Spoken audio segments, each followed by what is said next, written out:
আল্লাহ তাআলা বনী ইসরাইলের পরিবর্তে বনী ইসমাইলকে এই পবিত্র ভূমি দান করেছেন। এ বিষয়ে এই সূরার প্রথম আয়াতেই তিনি বলেন, পবিত্র মহিমাময় তিনি, যিনি তার বান্দাকে রাতে ভ্রমণ করালেন আল মসজিদুল হারাম থেকে আল মসজিদুল আকসা পর্যন্ত, যার আশেপাশে আমি দিয়েছি বরকত, যেন আমি তাকে আমার নিদর্শন দেখাতে পারি। তিনি সর্বশ্রোতা, সর্বদ্রষ্টা। সূরা ইসরা আয়াত 1। এই আয়াতটি ইঙ্গিত করে যে পবিত্র মক্কার মসজিদে হারামের পাশাপাশি এখন ফিলিস্তিনের পবিত্র ভূমি এবং একঈশ্বরবাদের কেন্দ্র হিসেবে মসজিদে আকসার মর্যাদাও বনী ইসমাইলের জিম্মায় দেওয়া হবে। সুতরাং সর্বশক্তিমান আল্লাহ সিদ্ধান্ত নিয়েছেন জাজিরাতুল আরব সহ কেনান ভূমিও তার শেষ নবী মুহাম্মদ আরবি সাল্লাল্লাহু আলাইহি ওয়াসাল্লামের জিম্মায় ন্যস্ত করা হবে। এই কারণেই আল্লাহ রাসূল সাল্লাল্লাহু আলাইহি ওয়াসাল্লামকে এক রাতে মসজিদুল হারাম থেকে মসজিদে আকসা পর্যন্ত নিয়ে আসা হয়েছে। আর এভাবেই আল্লাহ তাআলা বনী ইসমাইলকে তাওহীদ প্রচারের দায়িত্ব পালনের জন্য এবং বিশ্ব স্তরে সত্যকে চূড়ান্তভাবে প্রচার করার জন্য বেছে নিয়েছিলেন। বনী ইসমাইল অথবা বনী ইসহাক, তাদের মধ্যে যারাই সৎ ও বিনয়ী হবে, আল্লাহ তাআলার ওয়াদা তাদের সাথেই থাকবে। এ বিষয়ে আল্লাহ তাআলা ইব্রাহিম আলাইহিস সালামকে পূর্বেই জানিয়ে দিয়েছিলেন। আল্লাহ তাআলা পবিত্র কোরআনে বলেন, এবং স্মরণ করো যখন ইব্রাহিমকে তার প্রতিপালক কতিপয় বিষয় পরীক্ষা করলেন, অতঃপর সে সেগুলো পূর্ণ করল। তখন আল্লাহ বললেন, আমি তোমাকে মানব জাতির নেতা করছি, আমি তোমাকে মানব জাতির ইমাম করছি। ইব্রাহিম আরজ করল, আর আমার বংশধর হতেও নির্দেশ হলো, আমার অঙ্গীকারের মধ্যে জালিমরা শামিল নয়। সূরা বাকারা আয়াত 124। এই আয়াত থেকেও এটা পরিষ্কার যে বনী ইসমাইল অথবা বনী ইসহাক, তাদের মধ্যে যারা জালিম নয়, অর্থাৎ যারা সৎকর্ম পরায়ণ, তাদেরকে মানব জাতির ইমাম করা হবে। সুতরাং এই ইমামত ছিল শর্ত সাপেক্ষে। ইমামতের এই দায়িত্ব পালনের জন্য আল্লাহ তাআলা প্রথমে বনী ইসহাক বা বনী ইসরাইলকে সুযোগ দিয়েছিলেন, কিন্তু তাদের অবাধ্যতার কারণে আল্লাহ তাআলা পরবর্তীতে বনী ইসমাইলকে বেছে নিয়েছেন। নিশ্চয়ই মানুষের মধ্যে ইব্রাহিমের সবচেয়ে নিকটবর্তী তারা, যারা তার অর্থাৎ ইব্রাহিমের অনুসরণ করেছে, এবং এই নবী মুহাম্মদ ও মুমিনগণ, আর আল্লাহ মুমিনদের অভিভাবক। সূরা আলে ইমরান আয়াত 68। তানাখের বুক অফ জেনেসিস বা আদি পুস্তকে আল্লাহ তাআলার দেয়া শর্তের বিষয়ে এই একই কথা বলা হয়েছে। ইব্রাহিমের 99 বছর বয়স হলে প্রভু তার সামনে আবির্ভূত হলেন, অর্থাৎ ঈশ্বরের মহিমা প্রকাশিত হল, অথবা একজন দূত বা ফেরেশতাকে প্রেরণ করা হলো। প্রভু বললেন, আমি সর্বশক্তিমান ঈশ্বর, ইব্রাহিম আমার জন্য এই কাজগুলি করো, আমার কথা মতো চলো এবং সৎ পথে জীবন যাপন করো। এমনটা যদি করো তাহলে আমাদের মধ্যে একটা চুক্তির ব্যবস্থা করব। আমি প্রতিশ্রুতি করছি যে তোমার বংশধরদের আমি এক মহান জাতিতে পরিণত করব। তখন আব্রাম ঈশ্বরের সামনে প্রণামে নত হলেন বা সেজদা করলেন। ঈশ্বর তাকে বললেন, আমাদের চুক্তিতে এটি আমার অংশ। আমি তোমাকে বহু জাতির পিতা করব, আমি তোমার নাম পরিবর্তন করব, তোমার নাম আব্রামের পরিবর্তে আব্রাহাম হবে। আমি তোমায় এই নাম দিচ্ছি কারণ আমি তোমায় বহু জাতির পিতা করছি। আমি তোমার বংশ অতিশয় বৃদ্ধি করব, তোমার থেকে নতুন নতুন জাতির এবং রাজার জন্ম হবে, এবং তোমার ও আমার মধ্যে এক চুক্তি সম্পন্ন হবে। তোমার সমস্ত উত্তর পুরুষগণের জন্য এই একই চুক্তি প্রযোজ্য হবে। এই চুক্তি চিরকাল বহাল থাকবে। আমি তোমার ও তোমার উত্তর পুরুষগণের জন্য ঈশ্বর থাকব। আমি তোমাকে এবং তোমার সব উত্তর পুরুষদের এই কেনান দেশ দেব, যার মধ্য দিয়ে তোমরা যাত্রা করছো। আমি তোমাকে এই দেশ চিরকালের জন্য দেব। ঈশ্বর আব্রাহামকে বললেন, এখন তোমার দিক থেকে এই চুক্তি হবে এই রকম, তুমি এবং তোমার উত্তর পুরুষগণ আমার চুক্তি মান্য করবে, অর্থাৎ আমার সকল কথা মেনে চলবে, আমার সকল আদেশকে মান্য করবে। এটাই চুক্তি যা তুমি মেনে চলবে। তোমার ও আমার মধ্যে এটাই হলো চুক্তি। তোমার উত্তর পুরুষগণের জন্য এটাই চুক্তি যে আমার সকল আদেশকে মান্য করবে। যত পুত্র সন্তান হবে প্রত্যেককে সুন্নত করতে হবে। তোমার আর আমার মধ্যে চুক্তি, তুমি মেনে চলবে। এই সুন্নত হবে তার প্রমাণস্বরূপ। অর্থাৎ আল্লাহর দেয়া সকল আদেশকে মেনে চলতে হবে এবং সকল নিষেধ থেকে বিরত থাকতে হবে। আর এখন আল্লাহর আদেশ হচ্ছে সুন্নতে খাতনা করা, এবং এই সুন্নতে খাতনা এই চুক্তির পক্ষে একটি আলামত স্বরূপ, বা প্রমাণস্বরূপ। বুক অফ জেনেসিস বা আদি পুস্তক, অধ্যায় 17।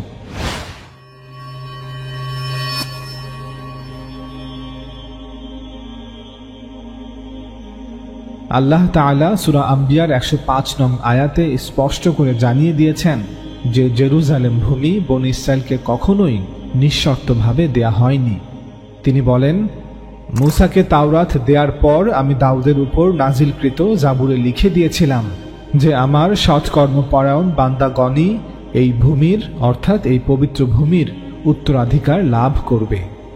এখন আমরা যদি তানাখের বুক অফ সাম বা জাবুরে 37 নং অধ্যায়টি পড়ি তবে দেখতে পাবো যে সেখানে ঠিক একই কথা বলা আছে। আল্লাহ তাআলা জাবুরে বলেন, যারা সাহায্যের জন্য প্রভুর কাছে প্রার্থনা করবে তারা প্রভুর প্রতিশ্রুত ভূমি পাবে, বিনয়ী লোকেরা প্রভুর প্রতিশ্রুত ভূমি পাবে এবং তারা শান্তি ভোগ করবে। সৎ লোকেরা প্রভুর প্রতিশ্রুত রাজ্য পাবে, সেখানে তারা চিরদিন বাস করবে। অতএব জাবুর থেকে এটা পরিষ্কার যে জেরুজালেম ভূমি বনী ইসরায়েলকে কখনোই নিঃশর্তভাবে দেয়া হয়নি। আল্লাহর দেয়া শর্তকে অমান্য করার কারণে মূসা আলাইহিস সালামের সময়কাল থেকেই বনী ইসরায়েলকে বারবার শাস্তি দেওয়া হয়েছিল এবং তাদের পবিত্র ভূমিতে প্রবেশ নিষিদ্ধ করা হয়েছিল। বাইবেলের ওল্ড টেস্টামেন্ট বা তানাখের বুক অফ নাম্বারস বা গণনা পুস্তকের 14 নং অধ্যায় বলা হয়েছে, মিশর ত্যাগের পর সেই রাত্রে সমস্ত লোকেরা শিবিরের মধ্যে প্রবল চিৎকার শুরু করল এবং কান্নাকাটিও করল। ইসরায়েলের লোকেরা মূসা ও হারুনের বিরুদ্ধে অভিযোগ করতে লাগলো। সমস্ত মানুষ এক জায়গায় একত্রিত হয়ে মূসা ও হারুনকে বলল, আমাদের মিশরে অথবা মরুভূমিতে মরে যাওয়া উচিত ছিল। এই নতুন দেশে এসে হত হওয়ার থেকে সেটাই বরং ভালো ছিল।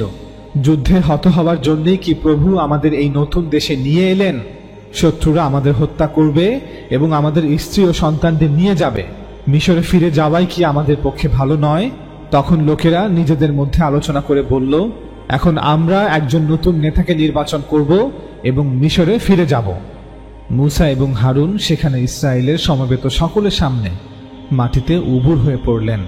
নুনের পুত্র যশোয়া এবং জিফুন্নির পুত্র কালিব, যারা সেই দেশ অনুসন্ধান করে দেখতে গিয়েছিলেন, এই ঘটনায় বিচলিত হয়ে নিজেদের কাপড় ছিঁড়লেন।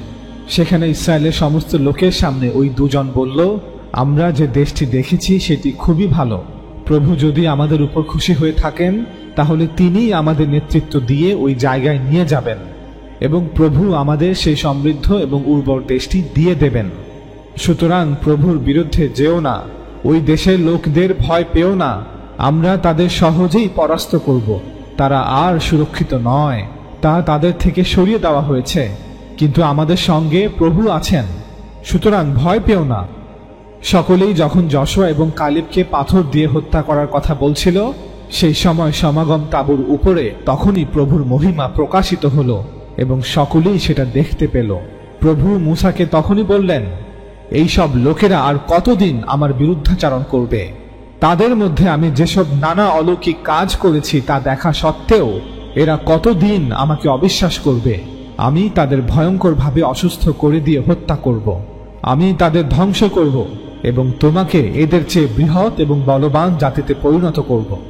আমি তোমাকে সত্য কথাই বলছি, আমি যেমন নিশ্চিতভাবেই বেঁচে আছি এবং আমার মহিমায় যেমন সারা পৃথিবী নিশ্চিতভাবেই পরিপূর্ণ, তেমনি নিশ্চয়তার সঙ্গেই আমি তোমার কাছে শপথ করছি, মিশর থেকে আমি যাদের নিয়ে এসেছিলাম তাদের কেউই কেনান দেশ দেখতে পাবে না। কারণ ওইসব লোকই আমার মহিমা এবং মিশরে ও মরুভূমিতে আমি যেসব অলৌকিক কাজ করেছিলাম সেগুলো দেখেছিল, কিন্তু তাও তারা আমাকে অমান্য করেছে এবং আমাকে এই নিয়ে 10 বার পরীক্ষা করেছে। আমি তাদের পূর্বপুরুষদের কাছে, ইব্রাহিমের কাছে প্রতিশ্রুতি করেছিলাম, আমি শপথ করেছিলাম যে আমি তাদের ওই জায়গা দিয়ে দিব, কিন্তু যারা আমার বিরুদ্ধাচারণ করেছে তাদের কেউই সেই জায়গায় কোনোদিন প্রবেশ করবে না। সুতরাং আগামীকাল তুমি অবশ্যই এই জায়গা ত্যাগ করবে। সুফ সাগরে যাওয়ার পথ ধরে তুমি মরুভূমিতে ফিরে যাও। প্রভু মূসা এবং হারুনকে বললেন, এই সব দুষ্ট লোকেরা আর কতদিন ধরে আমার বিরুদ্ধে অভিযোগ করবে? আমি তাদের অভিযোগ ও অসন্তোষ শুনেছি। সুতরাং তাদের বলে দাও, তোমরা যেসব ব্যাপারে অভিযোগ করেছিলে প্রভু নিশ্চিতভাবেই তোমাদের সেই সব অভিযোগগুলোর ব্যাপারে ব্যবস্থা নেবেন। তোমাদের যা হবে তা হলো এই মরুভূমিতেই তোমরা মারা যাবে। 20 বছর অথবা তার বেশি বয়স্ক প্রত্যেক ব্যক্তি, যারা প্রত্যেকে আমার লোকদের একজন বলে গণ্য ছিল, তারা মারা যাবে। কারণ তোমরা আমার বিরুদ্ধে অর্থাৎ প্রভুর বিরুদ্ধে অভিযোগ করেছিলে। সুতরাং যে দেশ আমি তোমাদের দেব বলে প্রতিজ্ঞা করেছিলাম, সেখানে তোমাদের কেউই কোনোদিন প্রবেশ করতে এবং বাস করতে পারবে না। কেবলমাত্র জিফুন্নির পুত্র কালিব এবং নুনের পুত্র যশোয়া সে দেশে প্রবেশ করতে পারবে। তোমরা ভয় পেয়েছিলে এবং অভিযোগ করেছিলে যে নতুন দেশে তোমাদের শত্রুরা তোমাদের কাছ থেকে তোমাদের সন্তানদের ছিনিয়ে নিয়ে যাবে। কিন্তু আমি বলছি, তোমরা যা গ্রহণ করতে অস্বীকার করেছ, তারা সেই জিনিসগুলোকেই উপভোগ করবে, কিন্তু তোমরা এই মরুভূমিতেই মারা যাবে। তোমাদের সন্তানরা 40 বছর ধরে মরুভূমিতে মেষ পালক হয়ে থাকবে। তোমাদের অবিশ্বাসের জন্য তারাও শাস্তি ভোগ করবে। তারা অবশ্যই এই কষ্ট ভোগ করবে যতক্ষণ পর্যন্ত না তোমরা সবাই মরুভূমিতে মারা যাচ্ছ।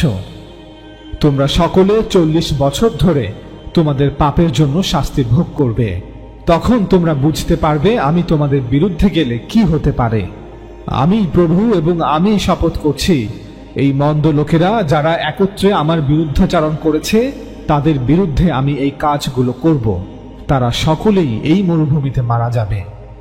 একইভাবে মূল তাওরাত, যা তাওরাতের শেষ পুস্তক অর্থাৎ বুক অফ ডিউটোরোনমি বা দ্বিতীয় বিবরণ পুস্তকের 28 নং অধ্যায়ে মুসা আলাইহিস সালাম তার কওমকে বারবার এই শর্তগুলো মনে করিয়ে দিয়ে বলেছেন, আমি আজ তোমাদের যে সকল আদেশ করছি, তোমরা যদি প্রভু তোমাদের ঈশ্বরের সেই সব আজ্ঞা যত্নের সাথে পালন করো, তবে প্রভু তোমার ঈশ্বর পৃথিবীর সমস্ত জাতির উপরে তোমাদের উন্নত করবেন। যদি তোমরা প্রভু তোমাদের ঈশ্বরের বাধ্য হও, তবে এই সব আশীর্বাদ তোমাদের উপরে আসবে। প্রভু তোমাদের নগরে এবং তোমাদের খেতে আশীর্বাদ করবেন। প্রভু তোমাদের গর্ভের ফল আশীর্বাদযুক্ত করবেন। তিনি তোমাদের জমিকে আশীর্বাদ করবেন যাতে ভালো ফসল হয়। তিনি তোমাদের পশুদের আশীর্বাদ করবেন যাতে তাদের বহু শাবক জন্মায়। তিনি তোমাদের গরু ও মেষদের আশীর্বাদ করবেন। প্রভু তোমাদের ঝুড়িগুলি ও পাত্রগুলিকে আশীর্বাদ করবেন এবং তা খাবারে ভরে দেবেন। তোমরা যা কিছু করো তাতেই সর্বসময়ে প্রভু তোমাদের আশীর্বাদ করবেন। তোমাদের বিরুদ্ধে যুদ্ধ করতে এসেছে এমন শত্রুকে পরাস্ত করতে প্রভু তোমাদের সাহায্য করবেন। তোমাদের শত্রুরা তোমাদের বিরুদ্ধে এক পথ দিয়ে আসবে, কিন্তু পালাবার সময় 7 পথ দিয়ে পালাবে। প্রভু তোমাদের আশীর্বাদ করবেন ও তোমাদের গোলাঘর পূর্ণ করবেন। তুমি যা কিছু করো তাতে তিনি আশীর্বাদ করবেন। প্রভু তোমাদের ঈশ্বর তোমাদের যে দেশ দিচ্ছেন, সেখানে তোমাদের আশীর্বাদ করবেন। তিনি যেমন প্রতিজ্ঞা করেছেন সেই অনুসারেই তিনি তোমাদের তার নিজের বিশিষ্ট ব্যক্তি করে তুলবেন। তুমি যদি প্রভু তোমাদের ঈশ্বরের সমস্ত আজ্ঞা পালন করো, তাহলেই তিনি তা করবেন। তাহলে পৃথিবীর সমস্ত জাতি জানবে যে তোমরা প্রভুর নামে অভিহিত এবং তারা তোমাদের ভয় করবে। আর প্রভু তোমাদের অনেক উত্তম বিষয় দেবেন। তিনি তোমাদের বহু সন্তানের পিতা করবেন এবং তোমাদের পশুরা সংখ্যায় বৃদ্ধি পেয়ে অনেক হবে। যে দেশ তোমাদের দেবেন বলে তোমাদের পূর্বপুরুষদের কাছে প্রভু প্রতিজ্ঞা করেছিলেন, সেই দেশে তোমাদের ভালো ফসল দেবেন। প্রভু তার মহান আশীর্বাদের ভাণ্ডার খুলে দেবেন। তিনি তোমাদের জমির জন্য উপযুক্ত সময়ে বৃষ্টি দেবেন। প্রভু তোমাদের সমস্ত কাজে আশীর্বাদ করবেন। অনেক জাতিকে তোমরা ধার দেবে, কিন্তু তাদের কাছ থেকে তোমাদের ধার করার প্রয়োজন হবে না। প্রভু তোমাদের মস্তক স্বরূপ করবেন, পুচ্ছ স্বরূপ করবেন। তোমরা অবনত না হয়ে উন্নত হবে। এই সমস্তই ঘটবে যদি প্রভু তোমাদের ঈশ্বরের যেসব আদেশ আমি আজ বলছি তা তোমরা শোনো এবং যত্ন সহকারে এইসব আদেশ পালন করো। আজ আমি তোমাদের যেসব আজ্ঞা দিচ্ছি তার থেকে দূরে সরে যেও না। তোমরা তার ডান দিকে বা বাম দিকে ফিরে যেও না। সেবা করার জন্য অন্য দেবতার অনুগামী হইও না। কিন্তু প্রভু তোমাদের ঈশ্বরের কথা যদি না শোনো, আমার আজকের বলা সেই সব আদেশ যত্ন সহকারে পালন না করো, তবে এই সমস্ত অভিশাপ তোমার প্রতি বর্তাবে। প্রভু তোমাদের নগরে এবং খেতে সাপ দেবেন। প্রভু তোমাদের ঝুড়ি ও পাত্র সাপগ্রস্ত করবেন এবং তোমাদের মধ্যে কোনো খাদ্য থাকবে না। প্রভু তোমাদের সন্তান সন্ততিদের, তোমাদের জমিকে, তোমাদের পশুদের এবং তোমাদের গাভীন গাই ও মেষদের সাপ দেবেন। তোমরা যা কিছু করো না কেন, সব সময় প্রভু তাতে সাপ দেবেন। তোমরা যা কিছু করবে তাতেই অভিশাপ, হতাশা এবং কষ্ট আসবে। তোমরা দ্রুত সম্পূর্ণরূপে বিনাশ না হওয়া পর্যন্ত তিনি এসব করেই চলবেন। তিনি এসব করবেন কারণ তোমরা যা মন্দ তাই করো এবং তাকে প্রভুকে পরিত্যাগ করেছ। যে দেশ অধিগ্রহণ করতে যাচ্ছ সেখানে ধ্বংস না হওয়া পর্যন্ত প্রভু তোমাদের ভয়ানক সব রোগে রোগগ্রস্ত করবেন। প্রভু প্রচণ্ড উত্তাপ পাঠাবেন এবং কোনো বৃষ্টি পড়বে না। উত্তাপে এবং রোদে তোমাদের ফসল নষ্ট হয়ে যাবে। তোমরা ধ্বংস না হওয়া পর্যন্ত এই খারাপ বিষয়গুলি ঘটতেই থাকবে। আকাশে কোনো মেঘ দেখা যাবে না। আকাশ ঘষা পিতলের মতো এবং পায়ের নিচের জমি লোহার মতো শক্ত হবে। প্রভু বৃষ্টির পরিবর্তে আকাশ থেকে কেবল ধুলো বালি বর্ষণ করবেন। যে পর্যন্ত তোমাদের বিনাশ না হয় তিনি তা বর্ষণ করবেনই। প্রভু তোমাদের শত্রুদের দিয়ে তোমাদের হারাবেন। তোমরা এক পথ দিয়ে তোমাদের শত্রুদের বিরুদ্ধে যুদ্ধ করতে যাবে, কিন্তু 7 পথ দিয়ে তাদের সামনে থেকে পালাবে। তোমাদের প্রতি যেসব খারাপ বিষয় ঘটবে তা দেখে পৃথিবীর লোকে ভয় পাবে। তোমাদের মৃতদেহ বন্য পশু পাখির খাদ্য হবে। মৃতদেহের উপর থেকে তাদের তাড়িয়ে দেবারও কেউ থাকবে না। প্রভু উন্মাদনা দ্বারা তোমাকে শাস্তি দেবেন। তিনি তোমাকে অন্ধ এবং হতবুদ্ধি করবেন। দিনের আলোয় হাতড়ে হাতড়ে অন্ধ লোকের মতো তোমায় পথ চলতে হবে। তোমরা যা কিছু করো তাতে অসফল হবে। বারবার লোকে তোমাদের আঘাত করবে এবং তোমাদের জিনিস চুরি করে নেবে, আর তোমাদের রক্ষা করার কেউ থাকবে না। তোমরা বাড়ি বানাবে কিন্তু তাতে বাস করতে পারবে না। তোমরা খেতে দ্রাক্ষা লাগাবে কিন্তু তার থেকে কোনো কিছুই সংগ্রহ করতে পারবে না। লোকে তোমাদের সামনেই তোমাদের গরুগুলো মেরে ফেলবে, কিন্তু সেই মাংসের কোনো অংশই তুমি খেতে পারবে না। লোকে তোমাদের গাধাদের নিয়ে যাবে কিন্তু ফেরত দেবে না। তোমাদের মেষ তোমাদের শত্রুদের দেওয়া হবে, তোমাকে রক্ষা করার জন্য কেউ থাকবে না। অন্য জাতির লোকেরা তোমাদের ছেলে মেয়েদের তুলে নিয়ে যাবে। দিনের পর দিন তাদের অপেক্ষায় চেয়ে চেয়ে তুমি ক্লান্ত হয়ে পড়বে, কিন্তু কিছুই করতে পারবে না এবং ঈশ্বর তোমাদের সাহায্যও করবেন না। যে জাতিকে তোমরা চেনো না তারা তোমাদের সব শস্য এবং তোমাদের কঠোর পরিশ্রমের ফল খেয়ে ফেলবে। তোমরা কেবল সমস্ত জীবন ধরে পীড়ন ও লাঞ্ছনা ভোগ করবে। প্রভু তোমাদের এবং তোমাদের রাজাকে এমন জাতির কাছে পাঠাবেন যাদের তুমি জানো না। তুমি এবং তোমাদের পূর্বপুরুষরাও কখনো তাদের দেখেনি। সেখানে তোমরা কাঠ ও পাথরের তৈরি মূর্তির সেবা করবে। শাস্তিস্বরূপ প্রভু তোমাদের যে দেশগুলিতে পাঠাবেন সেখানকার লোকে তোমাদের দুর্দশা দেখে অবাক হবে। তারা তোমাদের দেখে হাসবে এবং তোমাদের সম্বন্ধে মন্দ কথা বলবে। তোমাদের ক্ষেতে তুমি বহু বীজ বুনবে কিন্তু অল্পই ফসল সংগ্রহ করবে, কারণ পঙ্গপাল ফসল খেয়ে ফেলবে। তোমরা দ্রাক্ষা খেতে কষ্ট করে দ্রাক্ষা চাষ করবে, কিন্তু দ্রাক্ষা সংগ্রহ বা দ্রাক্ষা রস পান করতে পাবে না, কারণ পোকায় তা খেয়ে ফেলবে। তোমাদের দেশে সর্বত্র জলপাইয়ের গাছ থাকবে, কিন্তু তার থেকে উৎপন্ন কোনো তেল তুমি ব্যবহার করতে পারবে না, কারণ জলপাই ফল মাটিতে ঝরে পড়ে পচে যাবে। তোমাদের ছেলে মেয়ে থাকলেও তাদের লালন পালন করতে পারবে না, কারণ তাদের বন্দি করে নিয়ে যাওয়া হবে। এই সমস্ত অভিশাপ তোমাদের উপর আসবে। এই সকল অভিশাপগুলি হবে লোকদের কাছে একটি চিহ্ন, এবং তারা বুঝবে যে ঈশ্বর তোমাদের এবং তোমাদের উত্তর পুরুষদের বিচার করেছেন। তোমাদের প্রতি যে ভয়ঙ্কর বিষয়গুলি ঘটবে তা দেখে লোকে আশ্চর্য হয়ে যাবে। প্রভু তোমাদের ঈশ্বর তোমাদের অনেক আশীর্বাদ করেছিলেন, কিন্তু তোমরা আনন্দের সাথে প্রফুল্ল মনে তার সেবা করনি। তাই প্রভু তোমাদের বিরুদ্ধে যে শত্রুদের পাঠাবেন তোমরা তাদেরই সেবা করবে। তোমরা ক্ষুধার্ত, তৃষ্ণার্ত, উলঙ্গ এবং দরিদ্র হবে। প্রভু তোমাদের উপর এমন বোঝা চাপাবেন যা সরিয়ে ফেলা যাবে না। তোমাদের ধ্বংস না করা পর্যন্ত তুমি সেই বোঝা বইবে। তোমাদের বিরুদ্ধে যুদ্ধ করার জন্য প্রভু বহু দূর থেকে এক জাতির আগমন ঘটাবেন। তোমরা তাদের ভাষা বুঝবে না।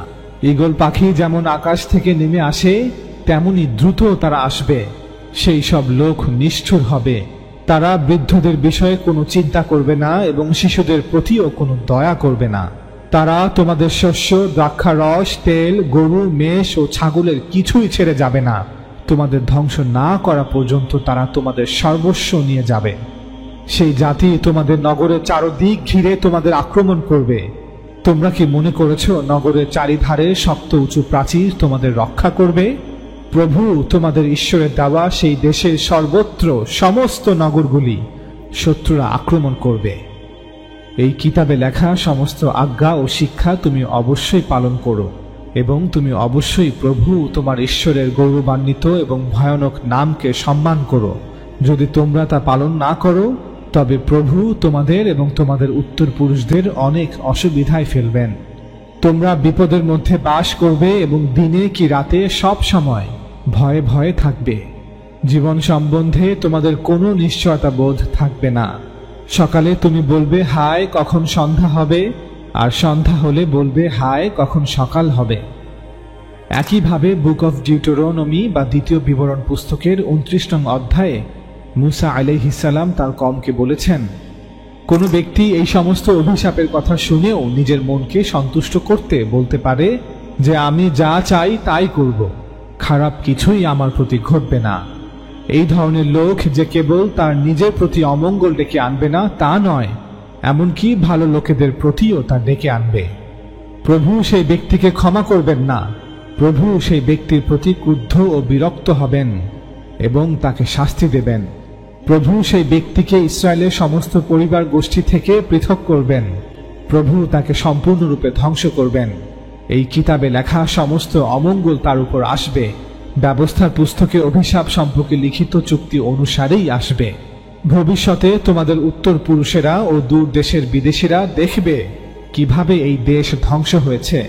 প্রভু ক্রুদ্ধ হয়ে যেভাবে লুতের কওম সদম, গোমরা, অদমা ও সবয়িম শহরগুলি ধ্বংস করেছিলেন, সেইভাবেই এই দেশ ধ্বংস হবে। অন্যান্য সব জাতির লোকেরা জিজ্ঞেস করবে, প্রভু এই দেশের প্রতি কেন এমনটি করলেন? কেন তিনি এত ক্রুদ্ধ হলেন? উত্তর এই হবে, প্রভু ক্রুদ্ধ কারণ ইসরায়েলের লোকেরা তাদের প্রভুর অর্থাৎ পূর্বপুরুষের ঈশ্বরের নিয়ম ত্যাগ করেছে। প্রভু তাদের মিশর দেশ থেকে বের করে আনার সময় যে চুক্তি করেছিলেন তা তারা আর পালন করে না। প্রভু যে সমস্ত দেবতার পূজা করতে নিষেধ করেছিলেন, যাদের পূজা তারা আগে কখনো করেনি, ইসরায়েলের লোকেরা সেই অন্যান্য দেবতার সেবা করেছে। সেই কারণেই প্রভু এই দেশের লোকেদের প্রতি অত্যন্ত ক্রুদ্ধ হলেন। আর তাই তিনি এই কিতাবে লেখা সমস্ত অভিশাপ তাদের উপর আনলেন। প্রভু তাদের প্রতি অত্যন্ত ক্রুদ্ধ ও বিরক্ত হলেন, তাই তিনি তাদের দেশ থেকে বের করে দিয়ে অন্য এক দেশে রাখলেন। এই দীর্ঘ আলোচনা থেকে আমরা প্রমাণ করার চেষ্টা করলাম যে আল্লাহ তাআলা তাওরাত এবং জাবুরের মাধ্যমে বনী ইসরায়েলকে বারবার সতর্ক করেছেন যেন তারা আল্লাহ তাআলার সাথে করা ওয়াদাকে, তার সাথে করা চুক্তিকে ভঙ্গ না করে। তাওরাতের বুক অফ ডিউটোরোনমি বা দ্বিতীয় বিবরণ পুস্তকের এই অধ্যায়গুলোর দিকে ইঙ্গিত করেই আল্লাহ তাআলা সূরা ইসরাতে বলেন, এবং আমি তাওরাতে প্রত্যাদেশ দ্বারা বনী ইসরায়েলকে জানিয়েছিলাম, নিশ্চয়ই তোমরা পৃথিবীতে দুবার বিপর্যয় সৃষ্টি করবে এবং তোমরা অতিশয় উদ্ধত্তকারী হবে।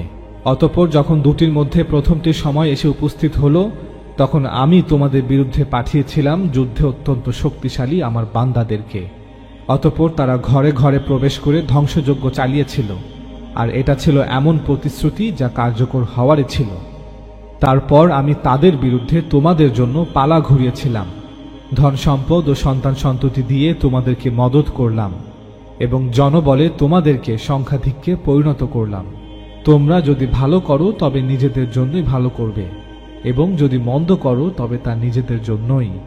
তারপর পরবর্তী নির্ধারিত সময় উপস্থিত হলে আমি আমার অন্য বান্দাদের পাঠালাম, যাতে তারা তোমাদের চেহারাসমূহ মলিন করে দেয়, আর যেন মসজিদে ঢুকে পড়ে যেমন ঢুকে পড়েছিল প্রথমবার, এবং যাতে সম্পূর্ণরূপে ধ্বংস করে দেয় যা ওদের কর্তৃত্বে ছিল। এরপরও হয়তো তোমাদের প্রতিপালক তোমাদের প্রতি দয়া করবেন।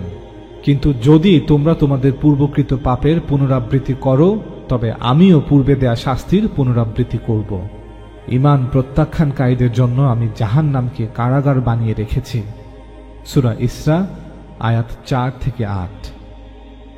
উক্ত আয়াতে উল্লিখিত দ্বিতীয় নির্ধারিত সময়টি ছিল যখন বনী ইসরাইল ঈসা আলাইহিস সালামের নবুয়তকে অস্বীকার করে এবং পরবর্তীতে রোমান বাহিনীর আক্রমণের শিকার হয়। সুলাইমান আলাইহিস সালামের ইন্তেকালের প্রায় 350 বছর পর প্রথম নির্ধারিত সময়টি আসে, যখন বনী ইসরাইল শিরকে লিপ্ত হয়ে যায় এবং দাউদ ও সুলাইমান আলাইহিস সালাম নির্মিত মসজিদেই তারা মূর্তি পূজা শুরু করে। আমাদের সকলের এটা জেনে রাখা উচিত যে সুলাইমান আলাইহিস সালামের ইন্তেকালের পর তার রাজ্য দুটি অংশে বিভক্ত হয়ে যায়। প্রথমটি কিংডম অফ ইসরায়েল বা ইসরায়েল রাজ্য, যা উত্তর রাজ্য বা সামিরিয়া হিসেবে পরিচিত। 722 খ্রিস্টপূর্বাব্দে অ্যাসিরিয়ান সাম্রাজ্যের কাছে পরাজয়ের আগ পর্যন্ত এটি একটি স্বাধীন রাষ্ট্র হিসেবে বিদ্যমান ছিল। অন্যদিকে কিংডম অফ জুডা বা জিহুদা রাজ্য, যা দক্ষিণ রাজ্য হিসেবেও পরিচিত, যার রাজধানী ছিল জেরুজালেম, এটি 586 খ্রিস্টপূর্বাব্দে ব্যাবিলন সাম্রাজ্যের কাছে পরাজয়ের আগ পর্যন্ত একটি স্বাধীন রাজ্য হিসেবে বিদ্যমান ছিল। জেরুজালেম ও বনি ইসরায়েলের উপর আপতিত দুটি বিপর্যয়ের প্রথমটি সম্পর্কে বিস্তারিতভাবে জানতে আমরা এখন তানাখের বুক অফ সেকেন্ড কিংস বা রাজ বলির দ্বিতীয় খণ্ড হতে 24 এবং 25 নং অধ্যায় দুটি আপনাদের পড়ে শোনাব। জিহুয়াকিমের রাজত্বকালে বাবিলের রাজা নেবুকাদনেজার জিহুদায় আসেন। জিহুয়াকিম 609 খ্রিস্টপূর্বাব্দ হতে 598 খ্রিস্টপূর্বাব্দ পর্যন্ত জিহুদা শাসন করেন। জিহুয়াকিম 3 বছর নেবুকাদনেজারের বশ্যতা স্বীকার করার পর তিনি তার বিরুদ্ধে বিদ্রোহ করেন। প্রভু বাবিলীয়, অরামীয়, মোয়াবীয়, অম্মনীয়দের দলকে জিহুয়াকিমের বিরুদ্ধে যুদ্ধ করিয়ে তাকে ধ্বংস করতে পাঠিয়েছিলেন। প্রভু তার সেবক ভাববাদীদের মুখ দিয়ে করা ভবিষ্যৎবাণী অনুযায়ী এই সমস্ত শত্রুদের জিহুদা রাজ্য ধ্বংস করার জন্য পাঠান। এইভাবেই প্রভু জিহুদা রাজ্যকে তার চোখের সামনে থেকে সরিয়ে দেবার পরিকল্পনা করেন। রাজা মানাসার পাপাচরণের জন্যই প্রভু এই সিদ্ধান্ত নিয়েছিলেন। মানাসাকে জিহুদার সবচেয়ে পাপিষ্ঠ রাজা মনে করা হয়। মানাসা জিহুয়াকিমেরও পূর্বের একজন রাজা ছিলেন। মানাসা বহু নিরীহ লোককে হত্যা করে জেরুজালেম রক্তে পরিপূর্ণ করেছিলেন, যা প্রভু কখনো ক্ষমা করেননি। জিহুয়াকিম অন্যান্য যে সমস্ত কাজ করেছিলেন সে সবই জিহুদার রাজাদের ইতিহাস গ্রন্থে লিপিবদ্ধ আছে। জিহুয়াকিমের মৃত্যুর পর তাকে তার পূর্বপুরুষদের সঙ্গে সমাধিস্থ করা হয়।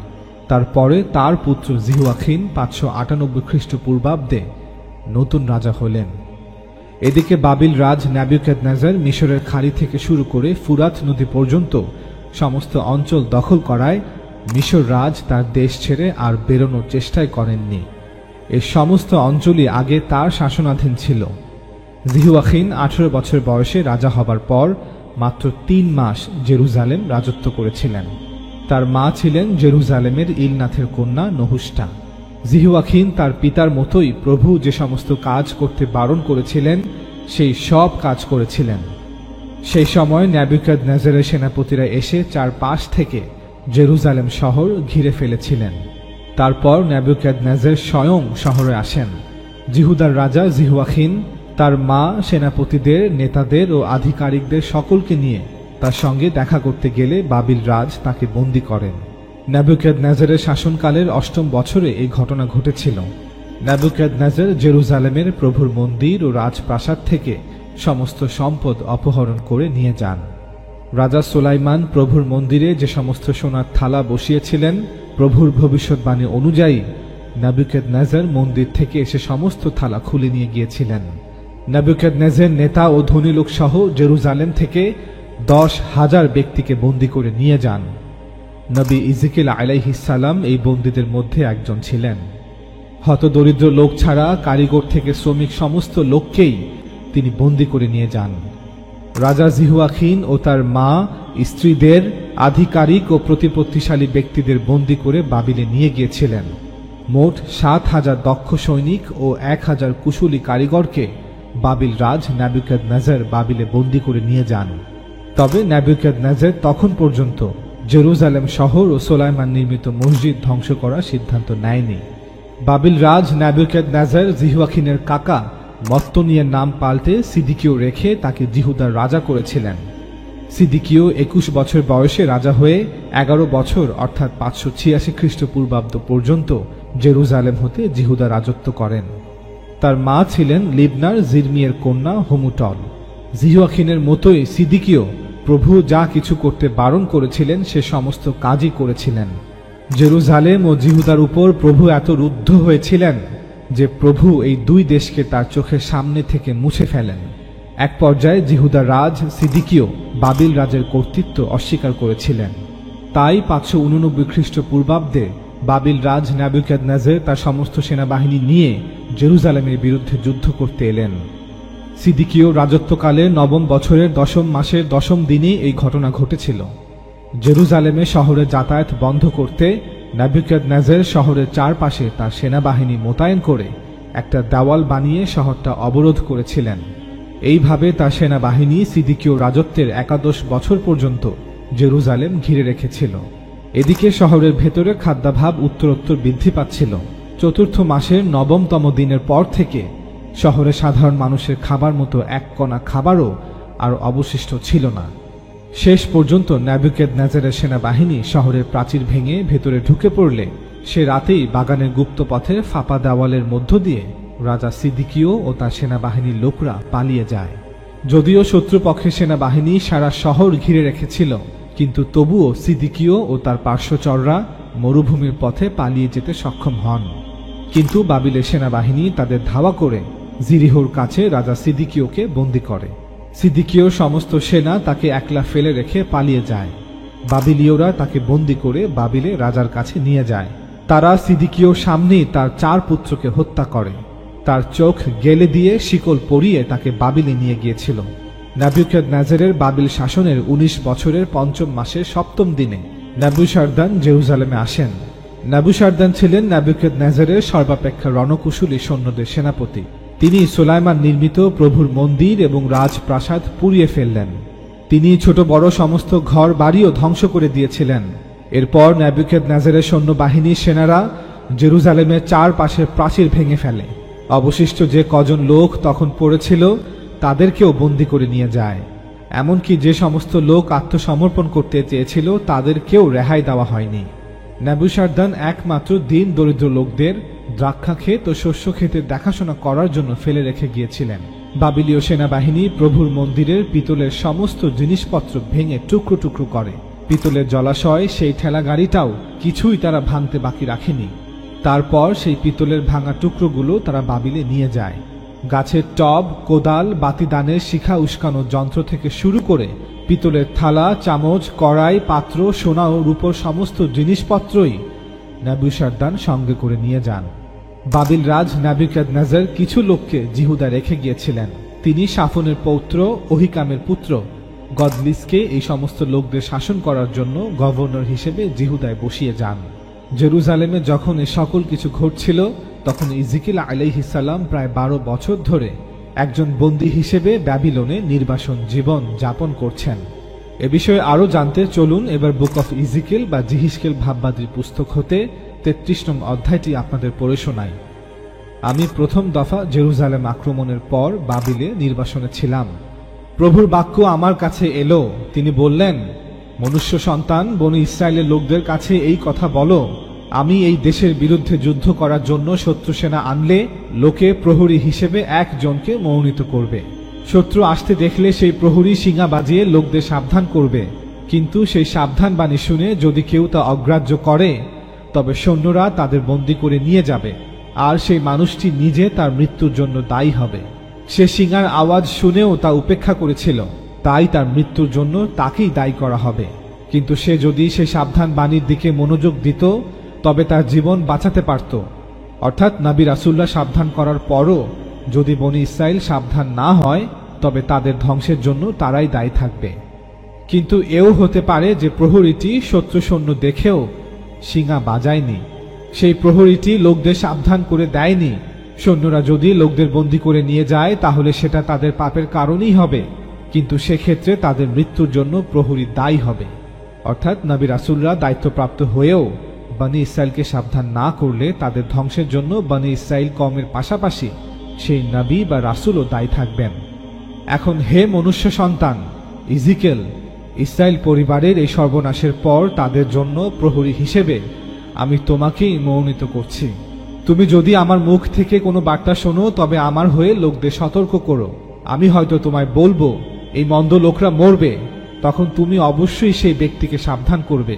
যদি তুমি সেই দুষ্ট ব্যক্তিকে সাবধান না করো ও তার জীবনধারার পরিবর্তন করতে না বলো তবে সেই দুষ্ট লোক তার পাপই মারা যাবে, কিন্তু আমি তোমাকে তার মৃত্যুর জন্য দায়ী করব। কিন্তু তুমি যদি সেই দুষ্ট লোককে সাবধান করে জীবনধারা পরিবর্তন করতে ও পাপ হতে বিরত হতে বললেও যদি সেই দুষ্ট লোক পাপ করতে থাকে তবে সে তার পাপেই মরবে, কিন্তু তুমি তোমার প্রাণ রক্ষা করবে। সুতরাং হে মনুষ্য সন্তান, আমার হয়ে ইসরায়েলের পরিবারের কাছে কথা বলো। ওই লোকেরা হয়তো বলবে, আমরা পাপ করেছি ও বিধি অমান্য করেছি, আমাদের পাপ বহনের পক্ষে অত্যন্ত ভারী, ওই পাপের জন্য আমরা ক্ষয় পাচ্ছি, বাঁচতে হলে আমরা কি করব? তুমি তাদের বলবে, প্রভু আমার সদাপ্রভু বলেন, আমার জীবনের দিব্য কোনো লোকের মৃত্যুতে আমি কোনো আনন্দ অনুভব করি না, এমনকি একজন দুষ্ট লোকের মৃত্যুতেও নয়। আমি চাই না যে তারা মারা যাক, আমি চাই যে তারা তাদের জীবনধারার পরিবর্তন করুক এবং একটি সত্যিকারের জীবন যাপন করুক। তাই আমার কাছে ফিরে এসো, মন্দ কাজ করা থেকে বিরত হও। ওহে ইসরায়েল পরিবার, তোমরা কেন মরবে?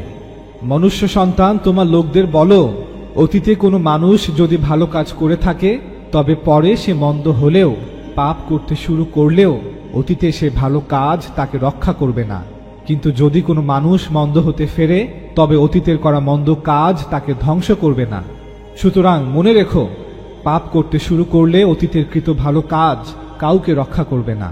আমি যদি কোনো ধার্মিক লোককে বলি যে সে বাঁচবে, কিন্তু যদি সেই ব্যক্তি মনে করে অতীতের কৃত ভালো কাজ তাকে রক্ষা করবে আর মন্দ কাজ করতে শুরু করে, তবে আমি তার অতীতে করা ভালো কাজ স্মরণ করব না। সে মন্দ কাজ করতে শুরু করেছে বলে মরবে। অথবা আমি এক মন্দ লোককে বলতে পারি যে সে মরবে, কিন্তু সে তার জীবন পরিবর্তন করতে পারে, সে পাপ করা থেকে বিরত হয়ে সঠিকভাবে জীবন যাপন করতে পারে এবং ধার্মিক ও ন্যায় পরায়ণ হতে পারে, টাকা ধার করার সময় যে জিনিস বন্ধক রেখেছিল তা ফিরিয়ে দিতে পারে, সে চুরি করা জিনিসের মূল্য ফেরত দিতে পারে, যে আদেশ জীবন দেয় তা পালন করতে পারে, এইসব মন্দ কাজ থেকে বিরত হতে পারে, সেক্ষেত্রে সেই ব্যক্তি অবশ্যই বাঁচবে, সে মরবে না। অতীতে সে যে মন্দ কাজ করেছিল আমি তা মনে রাখব না। সে বেঁচে থাকবে, কারণ সে এখন সঠিক পথে চলছে ও ন্যায্য কাজ করছে। কিন্তু তোমার লোকেরা বলে, প্রভুর ওটা করা ঠিক হয়নি, আমাদের প্রভু কখনোই এমন হতে পারেন না। কিন্তু ওই লোকেরা ন্যায্য আচরণ করছে না। যদি একজন ধার্মিক লোক ভালো কাজ করা বন্ধ করে পাপ করতে শুরু করে, তবে সে নিজের পাপেই মরবে। আর যদি এক মন্দ লোক মন্দ কাজ করা থেকে বিরত হয়ে সৎ ও ন্যায়পরায়ণভাবে জীবন যাপন করে, তবে সে বাঁচবে। কিন্তু তোমরা তবু বলো যে আমার পথ ন্যায্য নয়। কিন্তু আমি তোমাদের সত্যি বলছি, হে ইসরায়েল পরিবার, প্রত্যেক লোক তার কৃতকর্মের দ্বারা বিচারিত হবে। নির্বাসনের ১২তম বছরের ১০ম মাসের ৫ম দিনে জেরুজালেম থেকে একজন লোক আমার কাছে ব্যাবিলনে এলো। সে জেরুজালেমের যুদ্ধক্ষেত্র থেকে পালিয়ে সেখানে এসেছিল। সে বলল, শহরটি ধ্বংসপ্রাপ্ত হয়েছে। সেই লোকটি আমার কাছে আসার পূর্বেই বিকেল বেলা প্রভু আমার সদাপ্রভুর শক্তি আমার উপর এলো। যে সময় সেই ব্যক্তি আমার কাছে এলো, সে সময় প্রভু আমায় কথা বলতে দিলেন। তখন প্রভুর বাক্য আমার কাছে এলো। তিনি বললেন, হে মনুষ্য সন্তান, ইসরায়েলের ধ্বংসিত শহরে এখনো কিছু ইসরায়েলীয় বাস করছে। সেই লোকেরা বলছে, ইব্রাহিম কেবল সেই একজন যাকে ঈশ্বর সমস্ত দেশ দিয়েছিলেন, এখন আমরা তার হতে বহুজন। সুতরাং নিশ্চয়ইভাবে এই পবিত্র দেশ এখন আমাদের। তুমি অবশ্যই তাদের বলবে যে, প্রভু আমার সদাপ্রভু এই কথা বলেন, তোমরা রক্তশুদ্ধ মাংস খেয়ে ফেলো, সাহায্যের জন্য মূর্তির দিকে চেয়ে থাকো ও হত্যা করে থাকো। সুতরাং আমি কেন তোমাদের সেই পবিত্র দেশ দেব? তোমরা তোমাদের তরবারির উপর নির্ভর করো, প্রত্যেকে ভয়ানক কাজ করো, প্রতিবেশীর স্ত্রীর সাথে ব্যভিচার জাতীয় পাপ কাজ করো। সুতরাং তোমরা পবিত্র দেশটির অধিকার পাবে না। তুমি অবশ্যই তাদের বলবে যে, প্রভু সদাপ্রভু এই কথা বলেন, আমার জীবনের দিব্য দিয়ে আমি প্রতিজ্ঞা করে বলছি যে ওই লোকেরা তরবারির দ্বারাই ওই ধ্বংসিত নগরের মধ্যে হত হবে। যদি কেউ নগর থেকে মাঠে যায়, তবে আমি পশুদের দ্বারা তাকে হত্যা করব আর তারা তাকে খাবে। যদি কেউ দুর্গের বা গুহার মধ্যে লুকায়, তবে সেখানে সে রোগে অসুস্থ হয়ে মারা যাবে। আমি সেই দেশকে শূন্য ও নষ্ট করব। পবিত্র দেশ তার সমস্ত গর্ব করার বিষয় হারাবে। ইসরায়েলের পবিত্র পর্বতগুলি শূন্য হয়ে যাবে, সেই জায়গা দিয়ে আর কেউ যাবে না। ওই লোকেরা বহু ভয়ানক কাজ করেছে, সেই জন্য আমি সেই পবিত্র দেশকে শূন্য ও আবর্জনা স্বরূপ করব। তখন এই লোকেরা জানবে যে আমি প্রভু। অর্থাৎ ইসরায়েলের ধ্বংসিত শহরে যে সামান্য কিছু ইসরায়েলীয় বাস করছে, একদিন তারাও আর সেই শহরে বাস করতে পারবে না। নবী ইজিকিল আলাইহিস সালাম যেভাবে ব্যাবিলন বাহিনীর আক্রমণের পর জেরুজালেম ভূমি একদম শূন্য ও আবর্জনা স্বরূপ হওয়ার ভবিষ্যৎবাণী করেছেন, ঠিক একইভাবে তার এই ভবিষ্যৎবাণীর অনেক পূর্বে নবী আরমিয়া বা জেরিমিয়া আলাইহিস সালাম ব্যাবিলন বাহিনীর জেরুজালেম আক্রমণের ভবিষ্যৎবাণী করেছিলেন। এ বিষয়ে আরও জানতে চলুন এবার বুক অফ জেরেমিয়া বা জেরেমিয়া ভাববাদীর পুস্তক হতে 7 নং অধ্যায়টি আপনাদের পড়ে শোনাই। জেরেমিয়ার প্রতি প্রভুর বার্তা। যাও জেরেমিয়া, প্রভুর গৃহের দরজায় দাঁড়িয়ে এই ধর্মাপদেশ দাও, হে জিহুদার লোকেরা, এই সেই প্রভুর বার্তা। তোমরা সবাই যারা এই ফটকগুলোর মধ্য দিয়ে প্রভুকে উপাসনা করতে আসো, তারা এই বার্তা শোনো। ইসরায়েলের লোকদের কাছে প্রভুই হলেন ঈশ্বর। প্রভু সর্বশক্তিমান বললেন, তোমরা তোমাদের জীবনযাত্রা বদলে ফেলো, সৎ কাজ করো। যদি তোমরা তা করো তাহলে তোমাদের আমি এখানে বাস করতে দেব। মিথ্যেবাদীদের বিশ্বাস করো না। তোমরা যদি সত্যিই তোমাদের জীবনধারা বদলাও এবং ভালো কর্মসমূহ করো এবং তোমরা যদি পরস্পরের প্রতি সৎ ও পক্ষপাতহীন থাকো, আমি তোমাদের এখানে থাকতে দেব। বিদেশি ব্যক্তিদের প্রতিও সৎ থেকো। বিধবা এবং অনাথ শিশুদের উপকার করো, তাদের প্রতি সুবিচার করো। নিরীহ মানুষদের হত্যা করো না, আর অন্য কোনো দেবতাদের অনুসরণ করো না, কারণ তারা তোমাদের জীবন ধ্বংস করে দেবে। যদি তোমরা আমাকে মেনে চলো তাহলে আমি তোমাদের এখানে বাস করতে দেব। আমি তোমাদের পূর্বপুরুষদের চিরকাল বসবাসের জন্য এই জমি দিয়েছিলাম, কিন্তু তোমরা মূল্যহীন মিথ্যায় তোমাদের আস্থা স্থাপন করো। তোমরা কি খুনি অথবা চোর হতে চাও? তোমরা কি ব্যভিচারের পাপ গায়ে মাখতে চাও? তোমরা কি মিথ্যে অভিযোগে অন্যদের ফাঁসাতে চাও? তোমরা কি দেবতা বালের মূর্তি এবং অন্য দেবতাদের যাদের তোমরা জানো না তাদের পূজা করতে চাও? তোমরা যদি এসব পাপগুলো করো তাহলে কি তোমরা এই গৃহের ভেতর, যেটি আমার নামে অভিহিত, সেখানে আসতে পারবে এবং আমার সামনে এসে দাঁড়াতে পারবে? তোমরা কি মনে করো আমার সামনে দাঁড়িয়ে তোমরা বলবে আমরা সুরক্ষিত, তাই আমরা এই ধরনের ভয়ঙ্কর কাজ করব? কিন্তু আরাধনার এই জায়গাটি আমার নামে নামাঙ্কিত। সোলাইমান নির্মিত এই মন্দির কি তোমাদের কাছে ডাকাতদের গোপন ডেরা ছাড়া আর বেশি কিছু নয়? আমি তোমাদের লক্ষ্য করে যাচ্ছি। এই ছিল প্রভুর বার্তা। জিহুদার লোকেরা, তোমরা এখন শিলো শহরে চলে যাও। সেই স্থানে যাও যেখানে আমি আমার প্রথম নামাঙ্কিত ঘরটি তৈরি করেছিলাম। যাও, গিয়ে দেখে এসো। ইসরায়েলের লোকদের মন্দ কাজের জন্য আমি ওই জায়গার কি অবস্থা করেছি, এবং আমি এগুলো আবার করব, কারণ তোমরা এগুলো সব করছিলে। এই হলো প্রভুর বার্তা। আমি তোমাদের সঙ্গে বারে বারে কথা বলেছি, কিন্তু তোমরা আমার কথা শুনতে চাওনি। আমি তোমাদের ডেকেছিলাম, কিন্তু তোমরা কোনো উত্তর দাওনি। তাই জেরুজালেমে অবস্থিত আমার নামাঙ্কিত গৃহ আমি নিজেই ধ্বংস করে দেব, ঠিক শিলো শহরের উপাসনালয়ের ক্ষেত্রে যেমন আমি করেছিলাম। জেরুজালেমের সেই মন্দিরকে, যেটি আমার নামে অভিহিত, সেটিকে তোমরা বিশ্বাস করো। আমি সেই জায়গা তোমাদের এবং তোমাদের পূর্বপুরুষদের দিয়েছিলাম। ইফ্রাইম থেকে তোমাদের সব ভাইদের যেমন ছুঁড়ে ফেলেছিলাম, তেমনি তোমাদেরকেও আমার কাছ থেকে দূরে ছুঁড়ে ফেলে দেব। জিরমিয়া, কখনো তুমি জিহুদার লোকের হয়ে প্রার্থনা করবে না। ওদের সাহায্যের জন্য আমার কাছে প্রার্থনা করো না। আমি তাহলে ইচ্ছে করে তোমার সেই প্রার্থনা শুনব না। আমি জানি তুমি লক্ষ্য রাখছো জিহুদার শহরগুলিতে এবং জেরুজালেমের রাস্তায় তারা কি করে। জিহুদার লোকেরা যা করেছে তা হলো এই রকম। ছেলে মেয়েরা কাঠ জড়ো করছে, তার পিতারা সেই কাঠ দিয়ে আগুন জ্বালাচ্ছে, মহিলারা ময়দা মাখছে, পিঠা ও রুটি বানাচ্ছে, স্বর্গের রানীকে, এক দেবীকে নৈবেদ্য উৎসর্গ করার জন্য। জিহুদার এইসব মানুষ অন্য মূর্তিদের পূজার জন্য পানীয় নৈবেদ্য ঢালছে। তারা এগুলি করছে আমাকে রুদ্ধ করার জন্য, কিন্তু আমি সত্যি সেই জন্যই যাকে জিহুদার লোকরা দুঃখ দিচ্ছে। এই হলো প্রভুর বার্তা।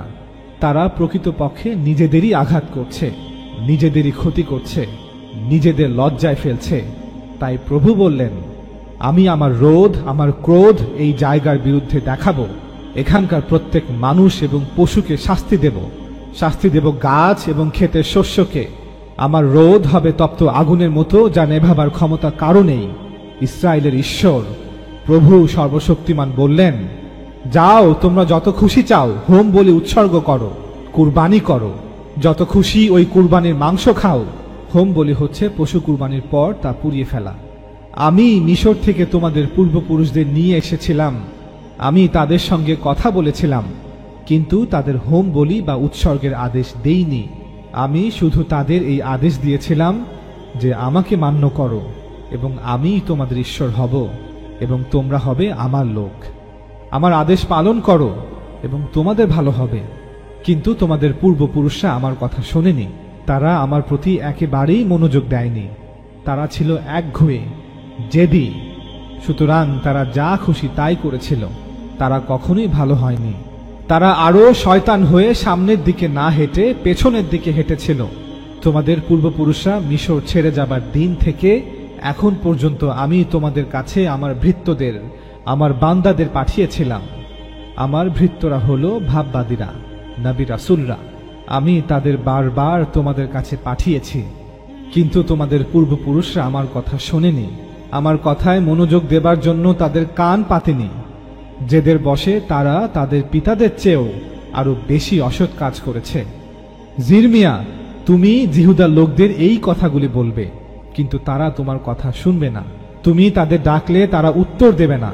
সুতরাং তোমাকে বলতেই হবে, এই পবিত্র দেশ প্রভু ঈশ্বরের আদেশ মেনে চলেনি। এই জাতির লোকেরা ঈশ্বরের শিক্ষামালা শোনেনি। সত্যিকারের শিক্ষা কাকে বলে এরা জানে না।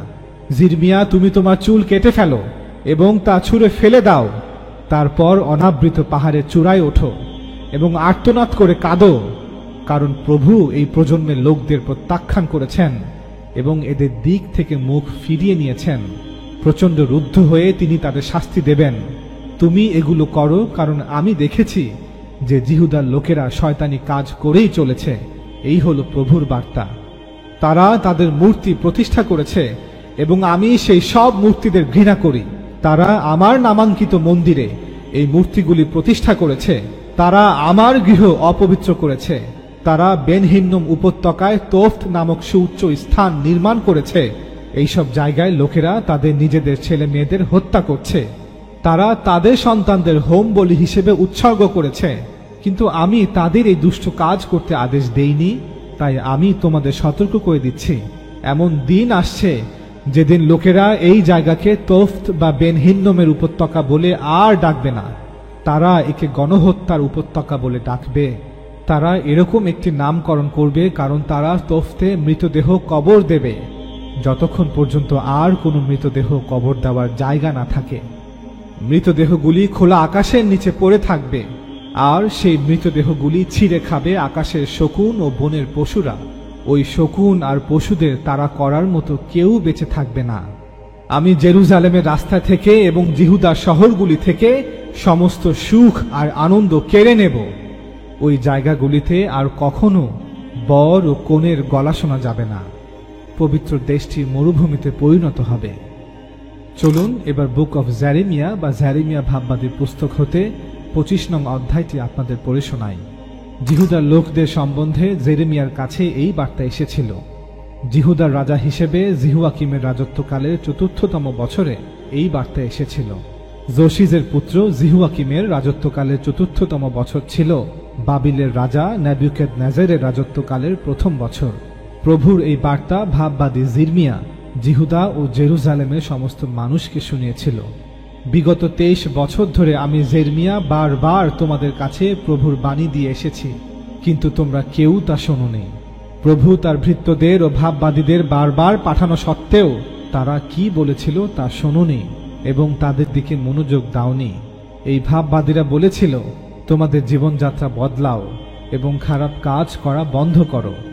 নিজেদের জীবনযাত্রা পাল্টালে তবে তোমরা প্রভুর দেশে ফিরতে পারবে, যেটা প্রভুর দ্বারা বহুকাল আগে তোমাদের পূর্বপুরুষদের দেওয়া হয়েছিল এবং চিরকালের জন্য এখানে থাকতে দেওয়া হয়েছিল।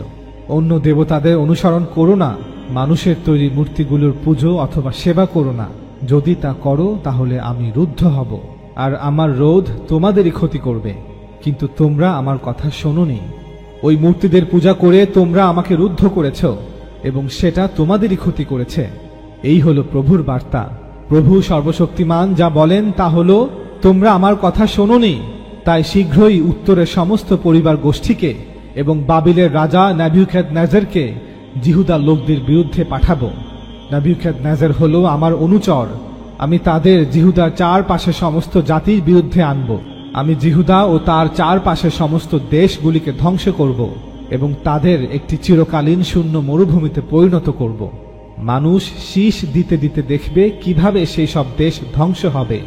ওই দেশগুলিতে আর কোনো আনন্দমুখর ধ্বনির উৎপত্তি হবে না, বিয়ের সানাই বেজে উঠবে না, শস্যদানা পেশাইয়ের কোনো আওয়াজ থাকবে না। আমি রাতে সমস্ত বাতিগুলোর আলো কেড়ে নেব, পুরো এলাকাটি ধ্বংস হয়ে যাবে এবং একটি শূন্য মরুভূমিতে পরিণত হবে। আর সমস্ত মানুষ আগামী 70 বছরের জন্য বাবিলের রাজা নেবুকাদনেজারের দাসত্ব করবে। কিন্তু 70 বছর পূর্ণ হবার পর বাবিলের রাজাকেও আমি শাস্তি দেব। বুক অফ জেরেমিয়া এবং বুক অফ ইজিকেল থেকে এটা পরিষ্কার যে পবিত্র জেরুজালেম ভূমি বনী ইসরায়েলকে নিঃশর্তভাবে দেয়া হয়নি। যিশু অনেক লোকের ভিড় দেখে একটা পাহাড়ের উপর উঠে গেলেন। তিনি সেখানে বসলে শিষ্যরা তার কাছে এলেন। এরপর তিনি তাদের কাছে শিক্ষা দিতে শুরু করলেন। বললেন, ধন্য সেই লোকেরা যারা আত্মায় নত নম্র, কারণ স্বর্গরাজ্য তাদেরই। বিনয়ী লোকেরা ধন্য, তারা ঈশ্বরের প্রতিশ্রুত দেশের অধিকার লাভ করবে। তোমরা পৃথিবীর লবণ, কিন্তু লবণ যদি তার নিজের স্বাদ হারায় তবে কেমন করে তা আবার নোনতা করা যাবে? তখন তা আর কোনো কাজে লাগে না, তা কেবল বাইরে ফেলে দেয়া হয়, আর লোকেরা তা মারিয়ে যায়। সুতরাং বনী ইসরায়েলকেও তাদের কর্মের ফল ভোগ করতে হবে। গসপেল অফ ম্যাথিউ বা ম্যাথিউ লিখিত সুসমাচার, অধ্যায় 5। তাওরাত এবং জাবুরের মতো ঈসা আলাইহিস সালাম একই ভবিষ্যৎবাণী করেছেন যে জেরুজালেম ভূমি বনী ইসরায়েলকে কখনোই নিঃশর্তভাবে দেয়া হয়নি। শুধুমাত্র বিনয়ী লোকেরাই এই পবিত্র ভূমির অধিকার পাবে। ঈসা আলাইহিস সালাম আরো বলেন, ধিক ব্যবস্থার শিক্ষক ও ফরিসির দল, ধিক বনী ইসরায়েলের আলেমদের জন্য, তোমরা ভণ্ড, তোমরা লোকেদের জন্য স্বর্গরাজ্যের দরজা বন্ধ করে রেখেছ, নিজেরাও তাতে প্রবেশ করো না, আর যারা প্রবেশ করতে চেষ্টা করছে তাদেরও প্রবেশ করতে দিচ্ছ না। ধিক ব্যবস্থার শিক্ষক ও ফরিসির দল, ধিক বনী ইসরায়েলের আলেমদের জন্য, তোমরা ভণ্ড। একজন লোককে নিজেদের ধর্মমতে নিয়ে আসার জন্য তোমরা জলে স্থলে ঘুরে বেড়াও, আর সে যখন তোমাদের ধর্মে আসে তখন তোমরা নিজেদের চেয়ে তাকে দ্বিগুণ নরকের উপযুক্ত করে তোলো। ধিক ব্যবস্থার শিক্ষক ও ফরিসির দল, ধিক বনী ইসরায়েলের আলেমদের জন্য, তোমরা ভণ্ড। তোমরা নিজেরা অন্ধ, অথচ অন্যদের পথ দেখাও। তোমরা বলে থাকো, কেউ যদি মন্দিরে দিব্যি দেয় তবে তাতে কিছু এসে যায় না, কিন্তু কেউ যদি মন্দিরের সোনার দিব্যি দেয় তবে সে সেই শপথে বাধা পড়ল, তাকে অবশ্যই তা পূরণ করতে হবে। মূর্খ, অন্ধের দল, কোনটা শ্রেষ্ঠ, মন্দিরের সোনা নাকি মন্দির যা সেই সোনাকে পবিত্র করে? কেউ যখন মন্দিরের নামে শপথ করে তখন সে জায়গা ও তার মধ্যে যিনি থাকেন তার নামেও শপথ করে।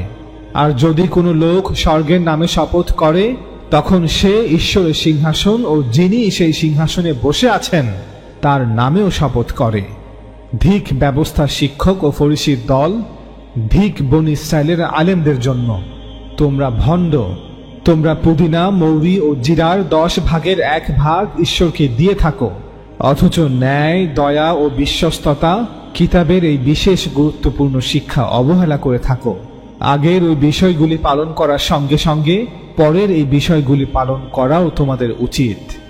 তোমরা অন্ধ পথপ্রদর্শক, তোমরা মশা ছেকে ফেলো কিন্তু উট গিলে থাকো। অর্থাৎ এই ইহুদি আলেমরা আল্লাহর বিধানের বিশদ বিবরণ নিয়ে তো খুব ব্যস্ত ছিল, কিন্তু ন্যায় বিচার, করুণা, দয়া এবং বিশ্বাস হতে খালি ছিল। ধিক ব্যবস্থার শিক্ষক ও ফরিসির দল, ধিক বনী ইসরায়েলের আলেমদের জন্য, তোমরা ভণ্ড। তোমরা থালা বাটির বাহিরটা পরিষ্কার করে থাকো, কিন্তু ভেতরটা থাকে লোভ ও আত্মতোষণে ভরা। অন্ধ ফরিসি, অন্ধ আলেমের দল, প্রথমে তোমাদের পেয়ালার ভেতরটা পরিষ্কার করো, তাহলে গোটা পেয়ালার ভেতরে ও বাইরে উভয় দিকই পরিষ্কার হবে। ধিক ব্যবস্থার শিক্ষক ও ফরিসির দল, ধিক বনী ইসরায়েলের আলেমদের জন্য, তোমরা ভণ্ড। তোমরা চুনকাম করা কবরের মতো, যার বাইরেটা দেখতে খুব সুন্দর কিন্তু ভেতরে মরা মানুষের হাড় গোড় ও সব রকমের পচা জিনিস রয়েছে। তোমরা ঠিক সেই রকম, বাইরের লোকেদের চোখে ধার্মিক কিন্তু ভেতরে ভণ্ডামি ও দুষ্টতায় পূর্ণ। ধিক ব্যবস্থার শিক্ষক ও ফরিসির দল, ধিক বনী ইসরায়েলের আলেমদের জন্য, তোমরা ভণ্ড। তোমরা ভাববাদীদের জন্য, নবী রাসূলদের জন্য স্মৃতিসৌধ গাঁথো, ঈশ্বর ভক্ত লোকেদের কবর সাজাও, আর বলে থাকো, আমরা যদি আমাদের পূর্বপুরুষদের সময় থাকতাম তবে ভাববাদীদের, নবী রাসূলদের হত্যা করার জন্য তাদের সাহায্য করতাম না। এতে তোমরা নিজেদের বিষয় সাক্ষ্য দিচ্ছ যে ভাববাদীদের, নবী রাসূলদের যারা হত্যা করেছিল তোমরা তাদেরই বংশধর। তাহলে যাও, তোমাদের পূর্বপুরুষেরা যা শুরু করে গেছে তোমরা তার বাকি কাজ শেষ করো। সাপ, বিষধর সাপের বংশধর, কি করে তোমরা ঈশ্বরের হাত থেকে রক্ষা পাবে? নিশ্চয়ই তোমরা দোষী প্রমাণিত হবে ও নরকে যাবে। হায় জেরুজালেম, জেরুজালেম, তুমি ভাববাদীদের, নবী রাসূলদের হত্যা করে থাকো, আর তোমার কাছে ঈশ্বর যাদের পাঠান তাদের পাথর মেরে থাকো। মুরগি যেমন তার বাচ্চাদের ডানার নিচে জড়ো করে, তেমনি আমি তোমার লোকদের কতবার আমার কাছে জড়ো করতে চেয়েছি, কিন্তু তোমরা রাজি হওনি। এখন তোমাদের মন্দির, সুলাইমান নির্মিত মন্দির, পরিত্যক্ত হয়ে পড়ে থাকবে। অর্থাৎ আল্লাহর শাস্তি আসছে এবং আল্লাহ তাআলার সাথে করা ওয়াদাকে, তার সাথে করা চুক্তিকে ভঙ্গ করার কারণে, নবী রাসূলদের হত্যা করার কারণে, ঈসা আলাইহিস সালামকে অস্বীকার করার কারণে বনী ইসরাইলের সকলকে এই পবিত্র ভূমি থেকে বের করে দেয়া হবে এবং এই মসজিদকে ধ্বংস করে দেয়া হবে এবং তাদের পবিত্র ভূমিতে প্রবেশ নিষিদ্ধ করা হবে।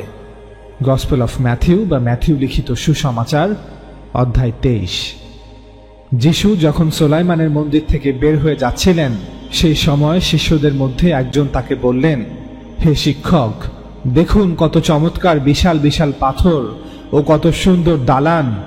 তখন যিশু তাকে বললেন, তুমি এইসব বড় বড় দালান দেখছো, অথচ এমন সময় আসছে যখন এই মন্দিরের একটা পাথর আরেকটা পাথরের উপরে আর থাকবে না, সবই ধ্বংসস্তূপে পরিণত হবে।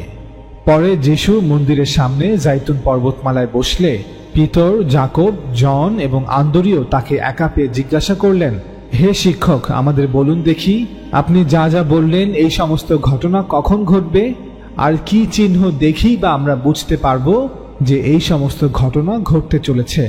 তখন যিশু তাদের বলতে লাগলেন, সতর্ক থেকো, কেউ যেন তোমাদের না ভোলায়।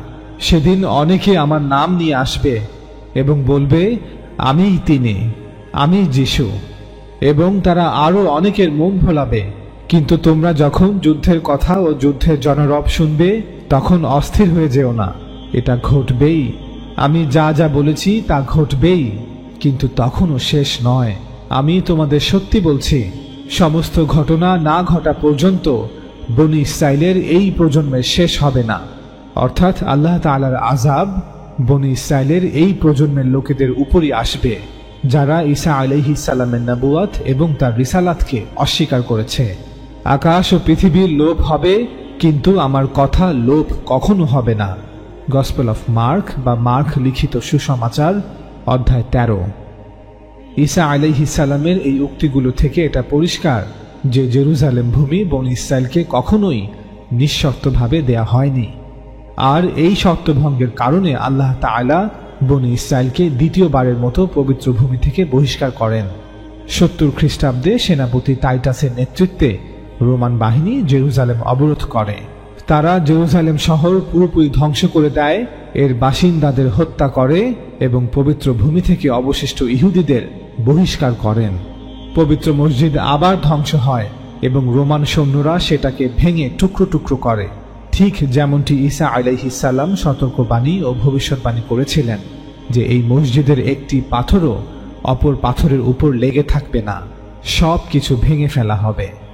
দ্বিতীয়বারের মতো শাস্তিস্বরূপ পবিত্র ভূমি থেকে ইহুদিদেরকে বহিষ্কার করার পর আল্লাহ তাআলা তার এই অভিপ্রায় ঘোষণা করেন যে বনী ইসরাইল যদি ঈমান ও সদাচারের শর্ত ভঙ্গ করে তবে তিনিও তাদেরকে বারবার শায়েস্তা করতে থাকবেন।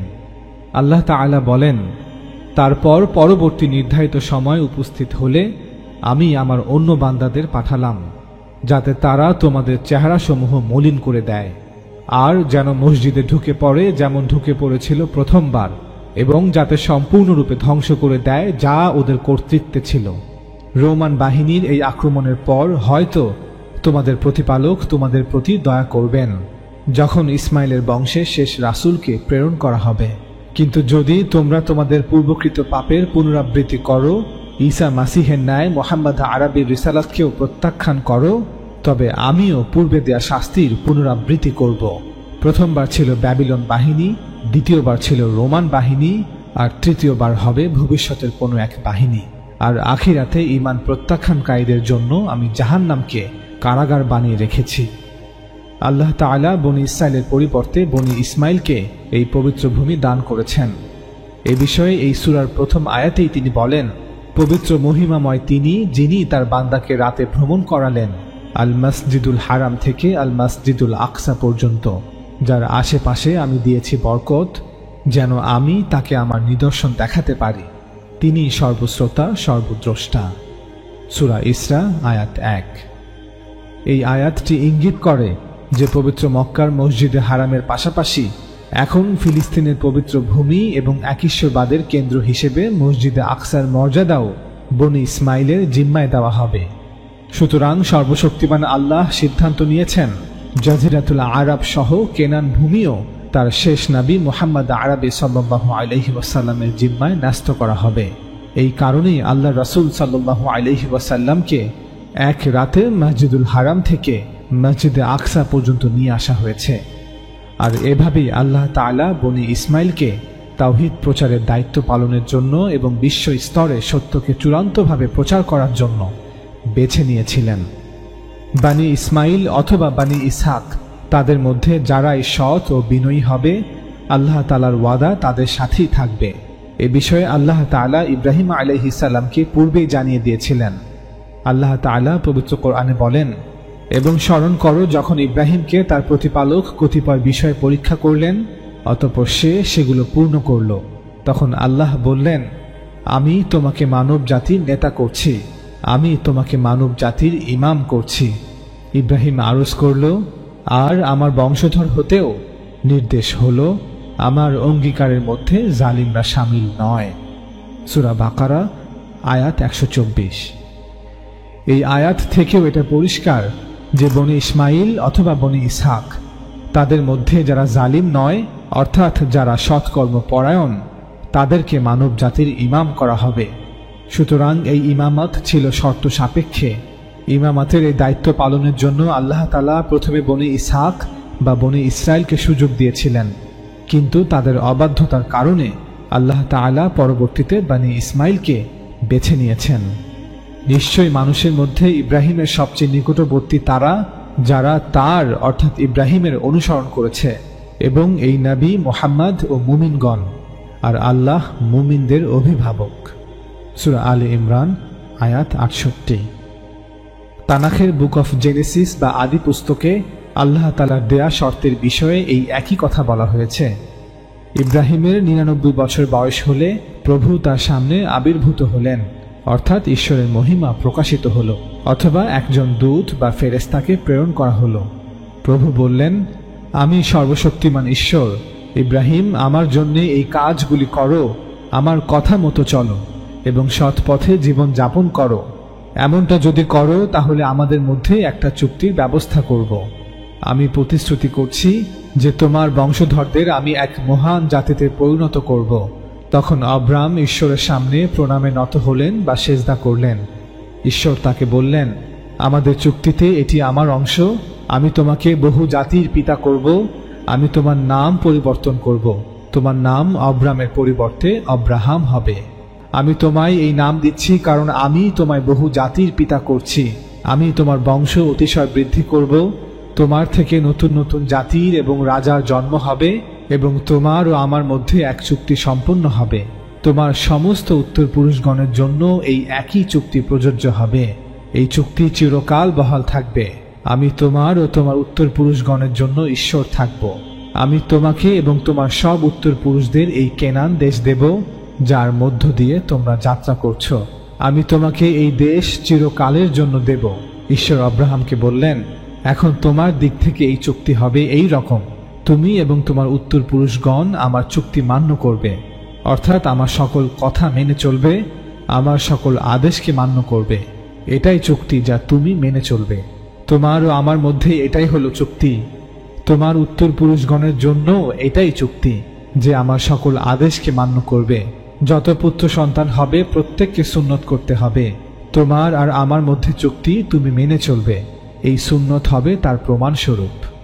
অর্থাৎ আল্লাহর দেয়া সকল আদেশকে মেনে চলতে হবে এবং সকল নিষেধ থেকে বিরত থাকতে হবে। আর এখন আল্লাহর আদেশ হচ্ছে সুন্নতে খাতনা করা, এবং এই সুন্নতে খাতনা এই চুক্তির পক্ষে একটি আলামত স্বরূপ বা প্রমাণস্বরূপ। বুক অফ জেনেসিস বা আদি পুস্তক, অধ্যায় 17।